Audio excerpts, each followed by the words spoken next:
so much. I love you so much. I love you so much. I love you so much. Hello, all you positive heads. Welcome to a very special episode dedicated to none other than you, the pea heads themselves.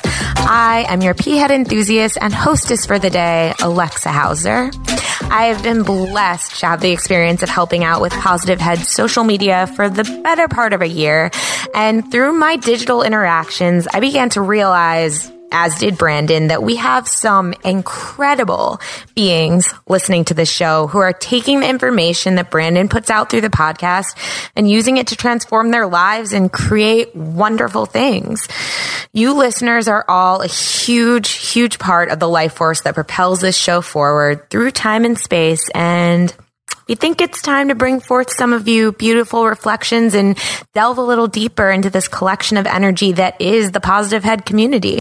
So as we shine the spotlight on our listeners, what we'll have them do is share their stories of how they attracted Positive Head into their life, the transformation it's facilitated for them, and what they're focused on creating now that they're in a more positive headspace. Also, this episode of the Positive Head podcast is being brought to you thanks to the support of Gaia. If you're not familiar, Gaia is the go-to source for streaming consciousness content online. And you can sign up for your first month for only 99 cents at gaia.com/positivehead. That's spelled GAIA.com/positivehead. Check it out.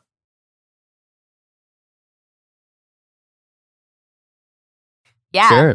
Well, so something that I wanted to talk about was actually how you and I connected, because it's kind of crazy because about I think it was a month ago now, maybe two, but I was meditating one morning and I got this image in my head of a cartoon, and then I got a sense of Positive Head. I was kind of envisioning Positive Head and a cartoon about Positive Head. And I came out of that meditation and immediately went to the Facebook group and wrote, does anybody in here illustrate or draw? And I was surprised because only a couple people responded, and they were artists and they were great.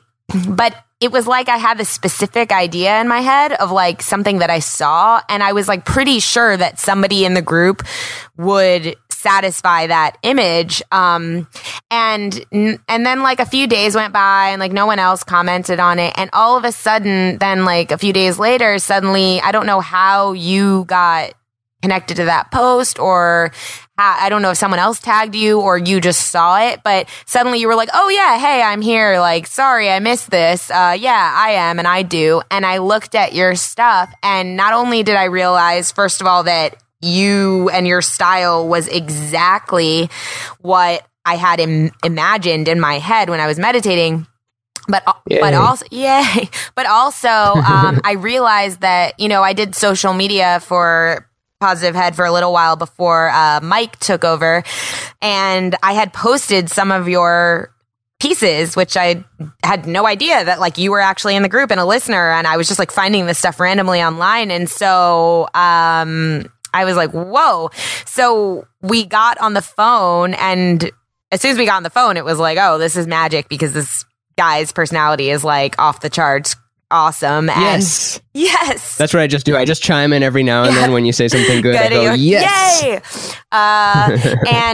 So we talked, and Brandon, I haven't even talked to Brandon about this yet. So, hey, Brandon, if you're listening, this is our idea, and listeners, this is our idea. But yeah, we come in peace.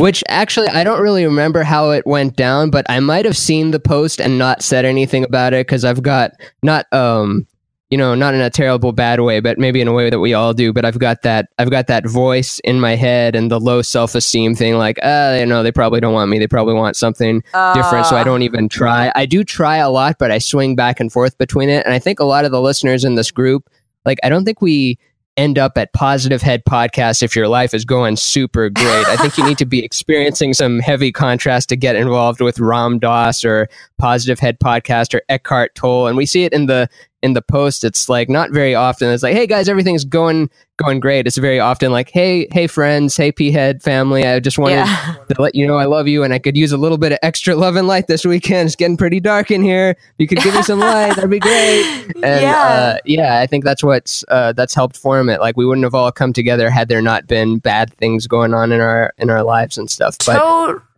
totally. It just shows you, for anyone going through anything bad, it's like, it's not really bad. I mean, it's bad on the surface maybe, but ultimately it's driving you towards something so much better, you know, and it really, like, truly. Sure.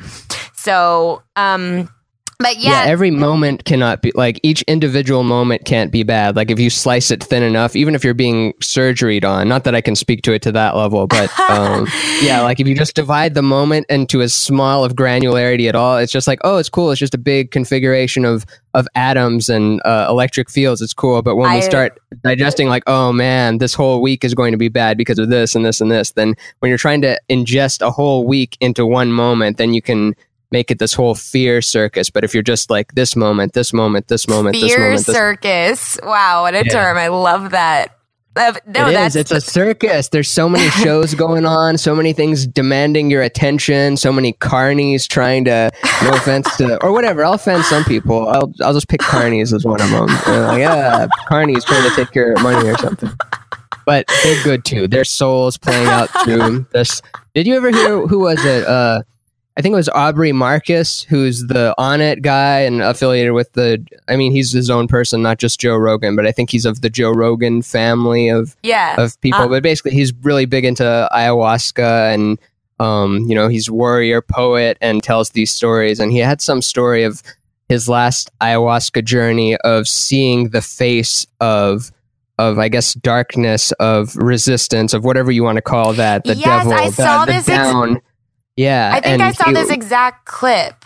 Yeah, he's a part of, like, that entity is part of the light, and it's playing that role of the bad guy, much like a wrestler would, or an actor that you hate. Like in Game of Thrones, like, everyone hates Joffrey. If you saw Joffrey on the street, even though it's just an actor, you're like, oh, I hate that guy. And so that force has taken that position, and so he felt immense gratitude, like, oh, thank you for taking that role of being the darkness, and behind it, it's not actually that, but also that voice was saying like, but I'm playing for keeps though. I am playing, but I'm playing for keeps. So don't mess around with me. Right. I thought that was interesting, that behind it all, it's all the light, even though there's that light that's playing the heavy darkness. It's like the Wizard of Oz, you know, it's like behind the wizard, you know, in the movie when they, you know, the Wizard of Oz is like this big, like, it's like played up the whole movie, and then they go and it's this tiny little guy behind a screen, basically, like being the voice of Oz. And it's such a metaphor for, you know, there's so many movies that are just such a metaphor. I mean, Star Wars, oh my God, such a metaphor for life. It's like for like what we're going through right now with the light and the dark. And it's crazy. But yeah, I actually saw that exact clip, or a piece of that exact interview I think you're talking about. And what I saw that guy say was, that when he was having his ayahuasca trip, he was like having he suddenly started thinking bad thoughts. Like he got anxiety while it was happening. And suddenly he said he saw blackness covering everything, wrapping around everything, like black, inky, some form, like just kind of covering everything and constricting everything. And then he told himself to calm down. And as he calmed down, that stuff went away. And then he started to say, okay, like focus positively. And as he focused positively, he said everything bloomed around him. He saw literally everything start growing, flowers and beauty. And he was saying that he really actually was shown the actual structure of our thoughts, like what our thoughts are creating. And it's like, it's really amazing to have that visual of like, oh, you're literally, even if you can't see it, that's actually what's happening. Like, you're putting poison into the air, you're putting beauty into the, into the environment. It's really, really interesting. Yeah, it's such a simple lesson, but oh man, is it tough to stay on those, train tracks or whatever analogy works for that. But we know that, if you're spending your time in the part of you that nobody else sees, the imagination, which is a big part of us, that, circus that goes in on our head, the whole story we tell ourselves is such a big all of our life, and no one really sees the story we tell ourselves. They might see part of it if they're close, but the whole story, that's kept to you, and so much of it is spent funding these little short films of how you're just garbage and how you can't, and occasionally we go for the can, but then if we're met with a little bit of resistance, negative feedback, then it's like, I was right, I can't, so I'm going to stay as a can't person. But you can make it. We've seen it as like Oprah, and I don't know if Oprah was the person that made The Secret popular, but that's not easy to do what Oprah did. Like, there might be something to that, Oh, totally. I mean, I was thinking I had this kind of profound realization today, talking about law of attraction. Speaking of law of attraction, Abraham Hicks always talks about focus on what you want, not on what you don't want. Because if you focus on what you want, then you're creating what you want. If you focus on what you don't want, you're creating that too, right? But something that was said today, I think it was something that Brandon read on the podcast today. Something really provoked my mind today. It made me. Was it the illness episode? No. It was, he was reading from Oneness, and it was talking about how structures are going to fall that don't fit with the new vibration of the planet as we ascend, right? And suddenly something clicked in my head, and I remembered, listening to Abraham and always talking about, what you focus on appreciates, and what you turn your attention away from dissipates, right? And suddenly I'm like, oh wow, I just had this image of like our structures that don't apply to this new perception of who we are.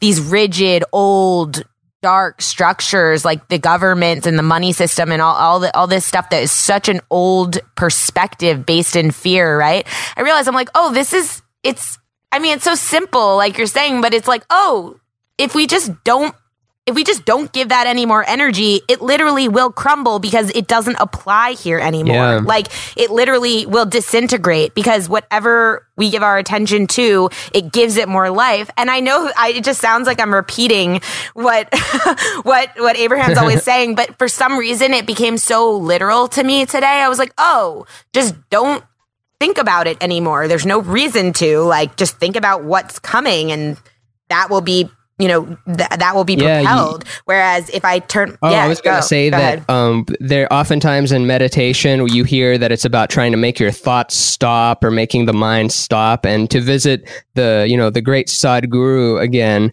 he responds to this question by saying like, oh, well, I have a meditation that will make your heart stop. Would you like me to tell it to you? And everyone's like, no, of course not. Oh, I've got a meditation that makes your kidney stop. Would you like that? Oh, then why would you want one to make the brain stop? Like, it's an organ, it's doing what it's supposed to, it's really helpful, and you never have to really pay attention to your heart or kidney. But for some reason the mind has become this big problem that we can't get a hold on it. It's running amok, and so you have to develop the relationship where the mind is a tool that you use and not something that you're a slave to. And he said that, if my hand were to just be constantly moving around and just shaking and stuff, I'd have a bad hand, but my hand can just sit here quiet for most of the time, but then I need it to pick something up. I can use my hand, and it's about developing that relationship with the mind. Like, you can use it when you want, but other times don't. And it really is the like cigarettes of now. I think we're going to look back on this era of humanity. Can you believe that people lived like that? The same way that if you look at Mad Men or something, there's cigarettes indoors at all times, and everything is just smoke, and diet was terrible, and running was seen as like you're a fruit if you run. Like, who runs? And then running becomes normal, and then yoga is seen as something like, oh, you're kind of hippy dippy if you do yoga. But now there's yoga studios open up everywhere. It's slowly becoming more and more mainstream, and not that you should have to just do it to be cool or accepted, but I think it's good to be Phoebe. In Friends, Phoebe's a good character. Why wouldn't you want to be Phoebe? You want to be Ross? You want to be Joey? No, be Phoebe. That needs to be a shirt, be Phoebe. You know, it's that's so funny you say that, because so I have a cousin who is like my little sister. Her name's Emily.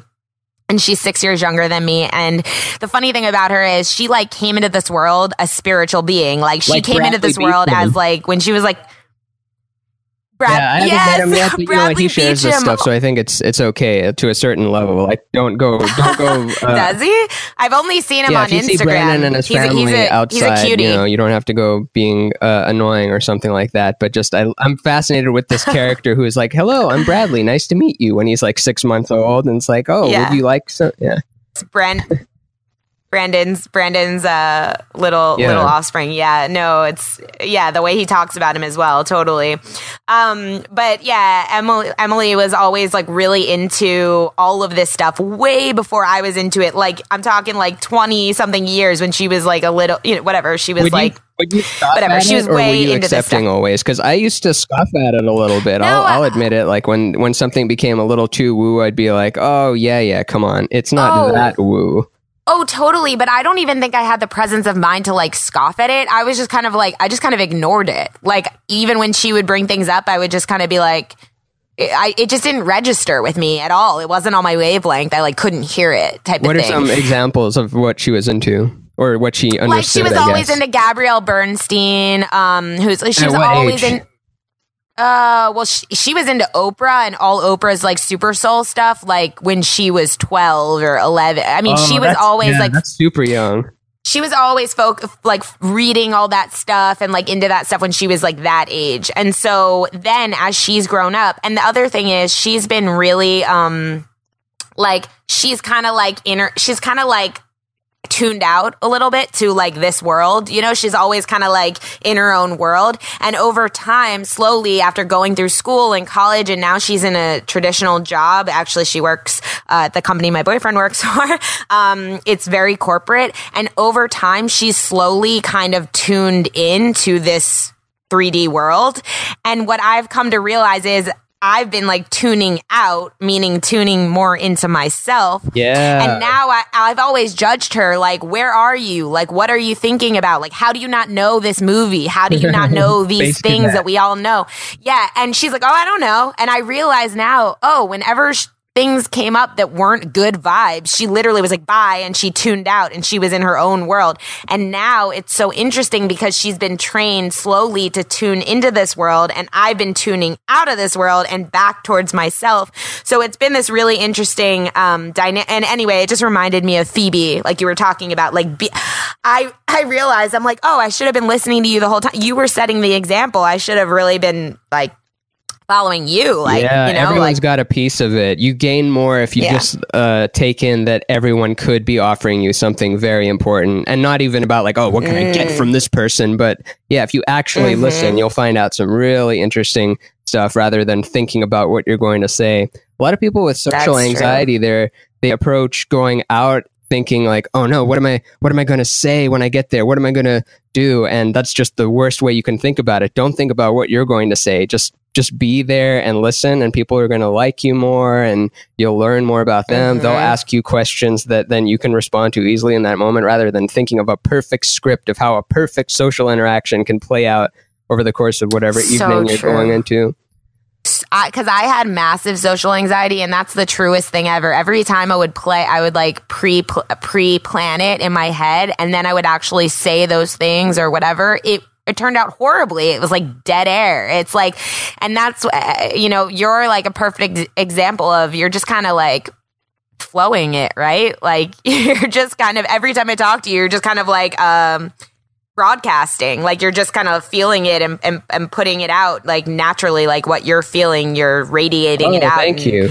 Yeah, I guess I'm trying to always be, especially on recorded stuff like this, like we're both aware that more than just you and I are listening to this right now. So if you and I were to just sit across from really? Yeah, if you and I were to sit across from each other for coffee or something, there would be more probably space. There would be more time just spent like, yeah, that's funny, isn't it? And then we'd probably let like 5 seconds go by and then more talk. But I think in general, I do.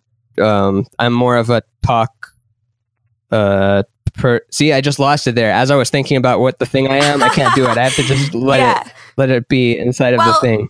Oh, but back to that point, like, though, that you said that you were gravitating more towards the non-physical, and I was gravitating, or that your niece was gravitating towards... My cousin. Yeah, cousin was gravitating towards the physical, and just learning about that right now. Like, I just had this realization this morning, and I wrote it down, and it's a total synchronicity of what we're talking about. It was going to be an image I make, or some of these I just don't even make images. I just write it down, and then it just goes and lives on a post-it somewhere. But I'm not afraid of being a non-physical being. I've invested all this time thinking about, dead people, what happens after you die, and just the non-physical. And I just have no fear in that. But I've found that, oh, wow, I actually do have a lot of fear in being this physical thing. Like, I need to tend to my physical stuff more rather than just spending all the time preparing for when I'm going to be a non-physical, because the non-physical is coming no matter what. You're going to go in that pool, and if it's a warm pool or a cold pool, eventually you're going to be just fine floating around in that pool like a jellyfish. And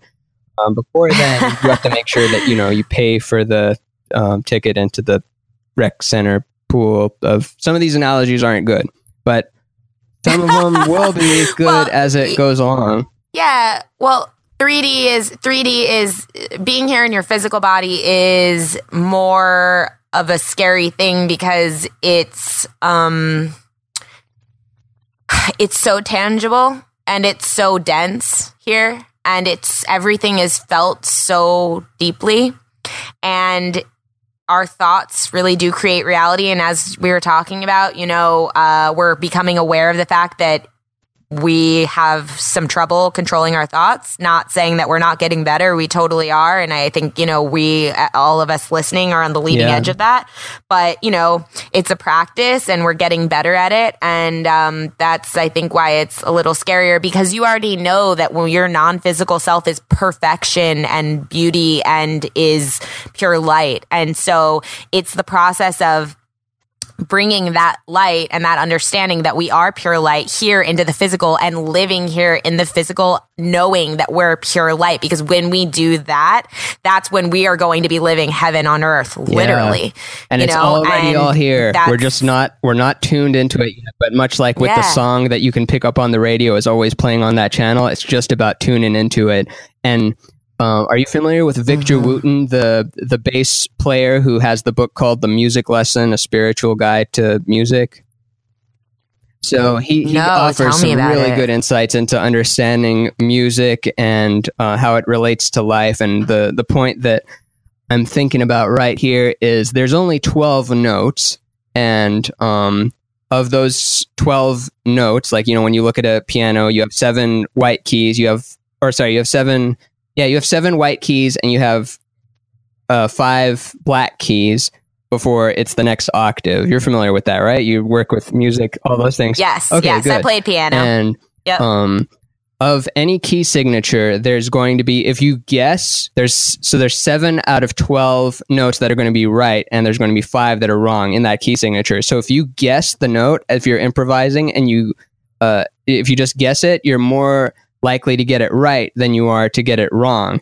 And if you get it wrong, you're never more than a half step to the right or to the left from being at the right note. So if you screw up, it's not like, oh, I screwed up, I'm miles and miles away from home. You're only just a half step in either direction from being back in tune. So even when it's all wrong, it's all right. You can always just get right back on the horse. And music has music theory especially, is just so intimidating. You have to understand all these different wheels and notes and symbols and stuff. And it's so intimidating, but music it's a universal language. It's understood all around the world. Like, it's not the way that hand signals, like if you give someone the middle finger here, it's of course offensive. It's saying fuck you. And then if you're doing it somewhere else, it means, oh, thank you. It means I love you and I care for your family and you're one of me. Or like thumbs up is offensive some other places, but music, it's not like that at all. It's understood deeply within you. And it's because it's pure vibration, right? Like, and it's like, I've heard it said it's the quickest way actually to change your vibration. If you're looking to, elevate yourself, it's like if you can find a song that's within the range you're at, but like on the upper range, like something that's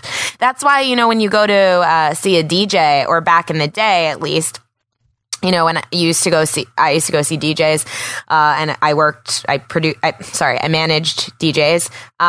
One of my producers that I managed would always get really anxious if he didn't have enough time to prepare for a set, and I would be like, why? Like, I didn't get it. And he'd be like, because you don't understand. Like, you need to take them where they are, like from where the person before me played, and then you need to slowly take them up. And at the time, I remember being like, dude, like, you're fine. You know how to do this. Just play. And now I get what he's saying, because knowing what I know about vibration, it's like you do need to take people where they are and then slowly take them up, and then you could take them to a really high place and it's really impactful. Whereas if you're just kind of all over the place and you're not gauging the vibe at all, it's like it feels very discordant. So it's interesting about music, and I love that about music, because it's so transformative in that way when you're kind of like on a journey with it. I'm on board with him, but devil's advocate, in that same Victor Wooten book, the spiritual guide friend of his named Michael, who is teaching him all this stuff, the Victor character, is going to sit in with him on a jam one day on guitar with this other band, and the other, I guess, bass player, saxophone player, guitar player, basically the other musicians are looking at this guy who's just sitting there meditating and asking him, aren't you going to practice? The gig is in 30 minutes.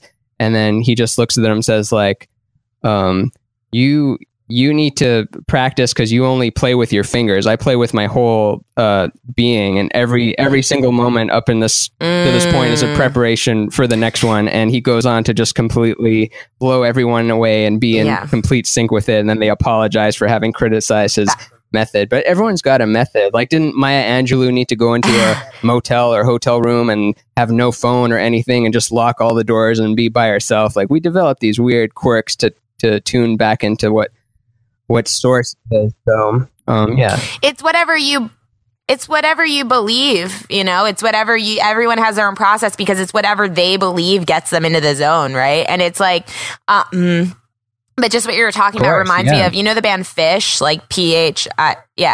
So they like notoriously talk about how when they play, like they're basically saying that they're in the vortex with each other, that they're in a totally different dimension, like playing where it's not even, they're not thinking, they're just literally a cooperative component with each other in like a group mind, is how they always describe it. And that's why so many people are like fish heads and like so dedicated to that band when they were touring, because I think that's why. It's because like they tune into something higher and they bring it down just by basically allowing it to channel through them together in a group. They wouldn't have the following if it wasn't. Really, I mean, they're not like really One Direction. Like, I mean, they're not the worst looking dudes, but they're not like the handsome, like sexy dudes. People are going there for actual music and actual connection. And there's something to be gained by the sexiness too. I'm not judging the sexiness of pop and stuff like that. I enjoy malls sometimes. I enjoy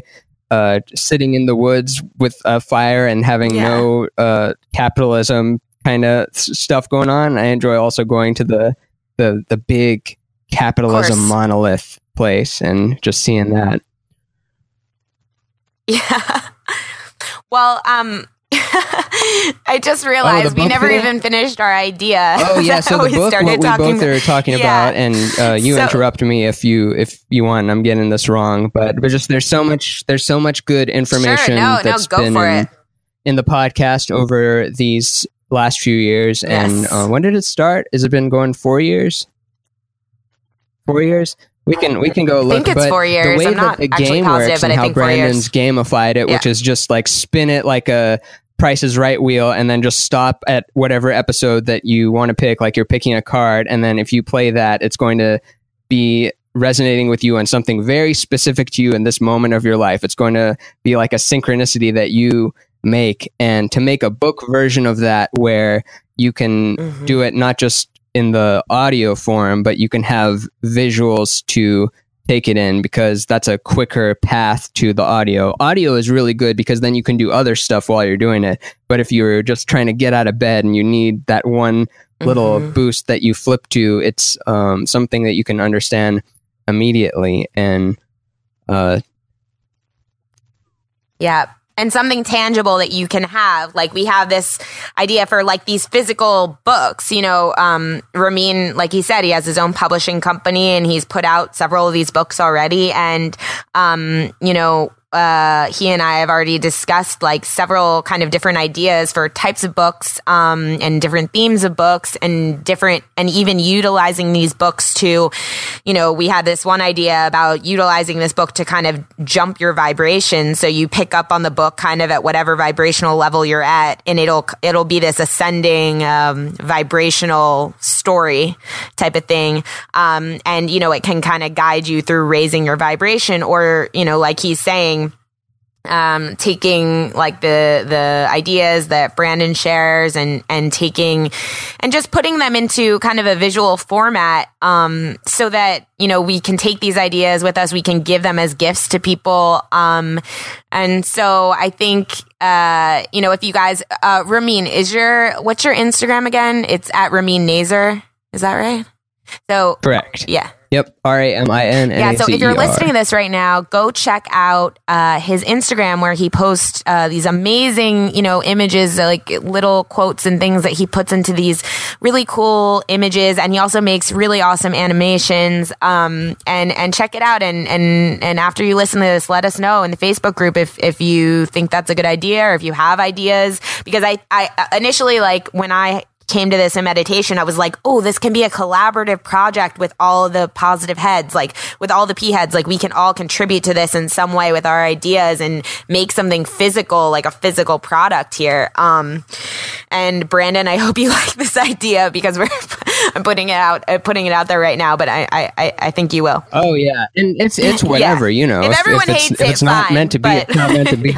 Yeah, we got to just go on the record saying both you and I will not be offended or put off or anything by anything if this isn't. No. We're just ideas shooting around, and to be honest, we're sharing the initial seed phases of. So let's say worst case scenario for the book, not for us, but for the book, is that it just doesn't ever exist. That's the worst case. It stays in the non-physical. Best case scenario for it is it becomes physical in this dimension. And we have a trace of its lineage of back when it was a seed, and its seed was on the phone with you and I, and it's on this podcast. Yes. So people are witnessing it as a seed, and then they'll get to see it grow, and then it becomes a thing, and it can be a testament as to how seeds make everything. And, a single seed could make the whole world green, as a wise somebody once said. Yep.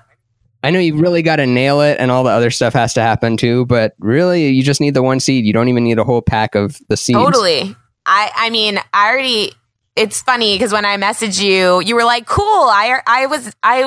You said something like, oh, awesome. I manifested this or something like me when I reached out to you about the book. I thought of when I found this podcast, there was just so many episodes where I'm just scribbling on a sketchbook while I'm listening to it. It's like, okay, remember, Chris Jackson episode 49 minutes 35, like go back and listen to that. And I never go back through my sketchbooks. And when I do, I never stop there and then go, okay, go look that up. It's just too many little micro actions that I have to perform to get back to that place. So eventually I was thinking that since I have been reached out to before to collaborate with other people on making apps and making coloring books and stuff, I thought like, oh, that'd be cool if I got to do something with Brandon Beecham. That would be really cool. I like his vibe. I like his rap.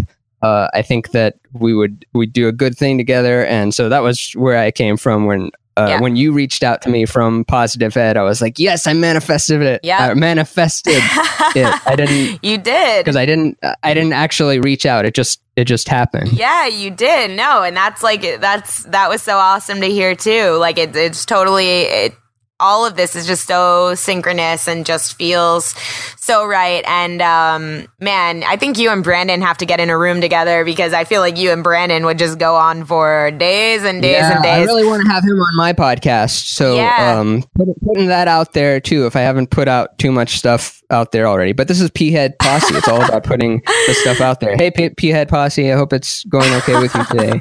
So, just a little bit of extra light right here. That's the sound light makes. Super low frequency of. I thought it was I guess light can make any sound. That's one plug-in on light, but light can make any sound it wants. It's light. It's eternal. It can move faster than anything. It's literally the frame rate of this reality we're in, light speed. Absolutely. We're made of it.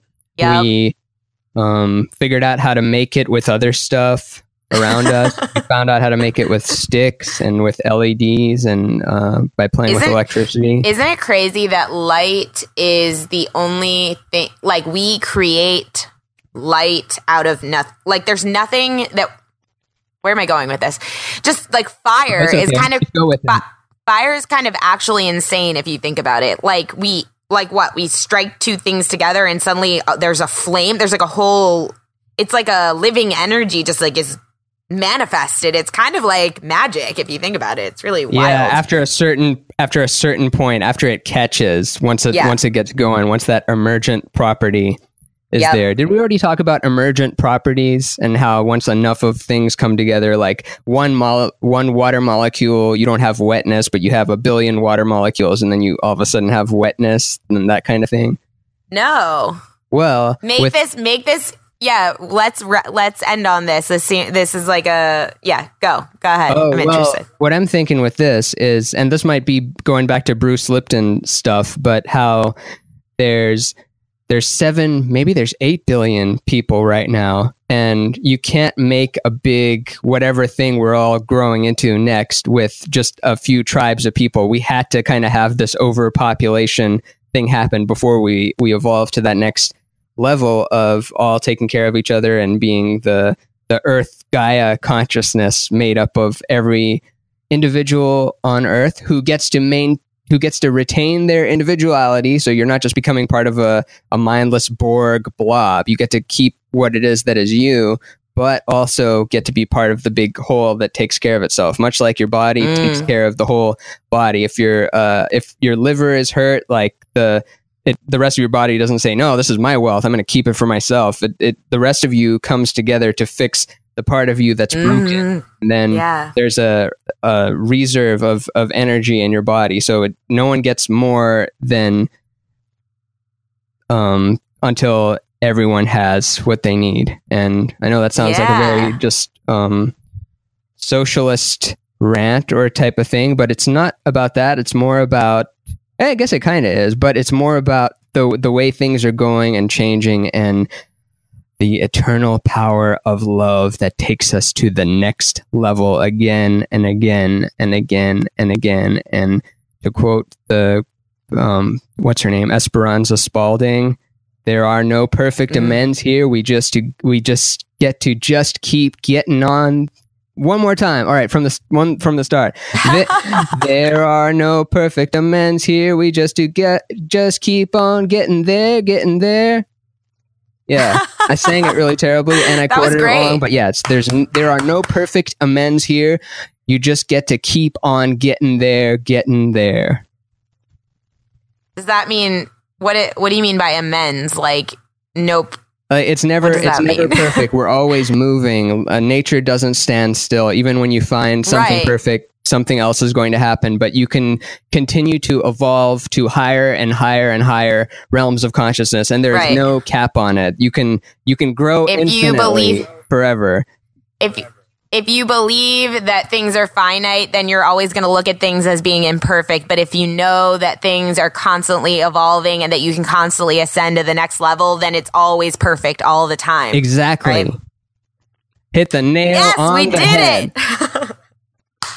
Well, we got to end it there. I hit the nail on the head. That never happened. So sure it does. See how you feel when you say that? Oh, one more thing. I know that you got to get out of here, but do you find yourself like sometimes thinking like, oh man, if Abraham was in the room, which they are in the room, but if they were on a room connected... Yeah, what would they would admonish me right now. Like you think that, so many of these sentences, they would have stopped us right there and given us this way of doing it. But they would have climbed our tree, as they like to say, which I love. They're like, we're going to climb your tree over that. I love when they say that. Yeah, absolutely. But, we're doing a better and better job every day. As you just said, there are no perfect amends.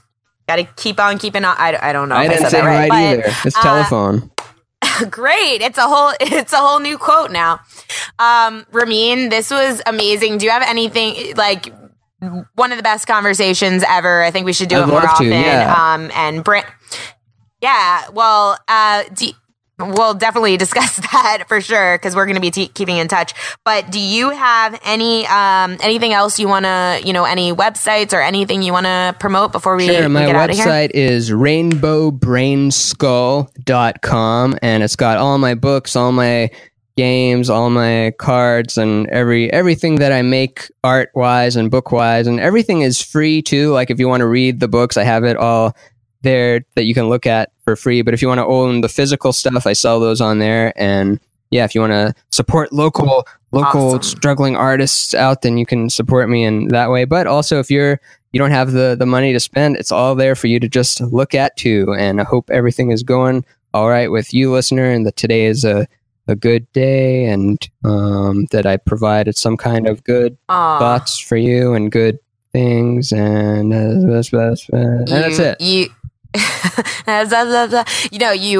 absolutely did. I can speak for everyone. I know people are gonna just love this one because I love this one, and I love you so much. He loves and you.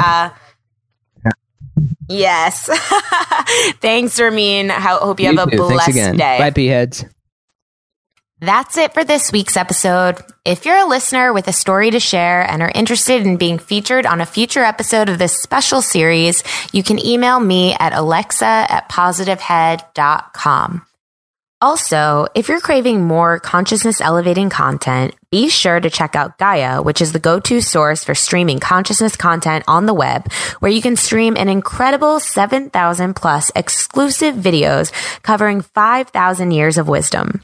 As you all hear Brandon constantly say, it's a daily conscious effort to maintain an elevated vibration, and if you're looking to journey deep down the rabbit hole to do so, then Gaia is the best place we know of to do it. Period. And you can sign up for your first month for only 99 cents at gaia.com/positivehead. That's spelled GAIA.com/positivehead. Check it out. Otherwise, tune in next Friday for another P-Head Posse episode. And until then, as Brandon always says, journey well.